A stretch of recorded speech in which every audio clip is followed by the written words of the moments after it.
Hello మిమ్మల్నేనండి. అందరికీ నమస్కారం. గ్రహణం రోజున దర్భ ఎందుకు పెడతారు? నిజం తెలుసుకుంటే ఆశ్చర్యపోతారు. తెలుసుకోవాలనుకుంటున్నారా? వీడియో స్కిప్ చేయకుండా చివరి వరకు చూడండి.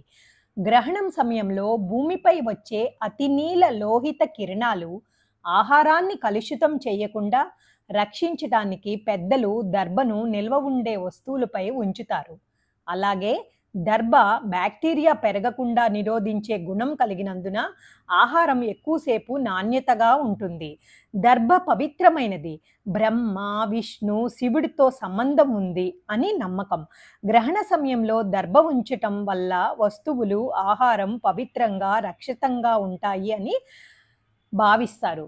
మీరు ఎప్పుడైనా ఆలోచించారా? ఈ పవిత్ర దర్భలు ఎక్కడి నుండి వచ్చాయో?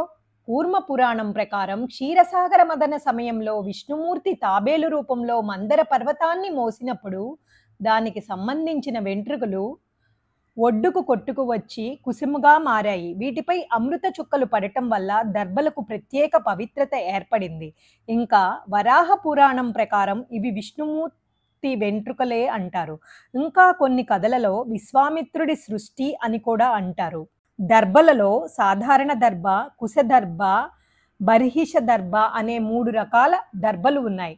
ఏ ఏ పనుల బట్టి ఆయా దర్భలను వాడుతారు. గ్రహణ సమయంలో సూర్యుడు, చంద్రుడు నుండి వచ్చే కాస్మో రేడియేషన్ వాతావరణంలో మార్పులు తీసుకువస్తుంది. దర్భలలో ఆ రేడియేషన్ని హరించే శక్తి ఉంటుంది.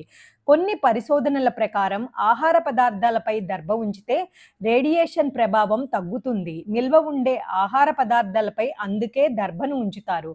సాంప్రదాయపరంగాను, శాస్త్రీయ పరంగాను దర్భలు ఈ సమయంలో అత్యంత ముఖ్యమైనవి. ఇది మన పాత ఆచారం. సాంప్రదాయాల, శాస్త్రాల కలయిక. దర్భ పెట్టి గ్రహణాన్ని భద్రంగా ఎదుర్కోండి. నచ్చినట్లయితే లైక్ చేయండి, షేర్ చేయండి, సబ్స్క్రైబ్ చేయండి. మీతో అనురాధ కంచర్ల.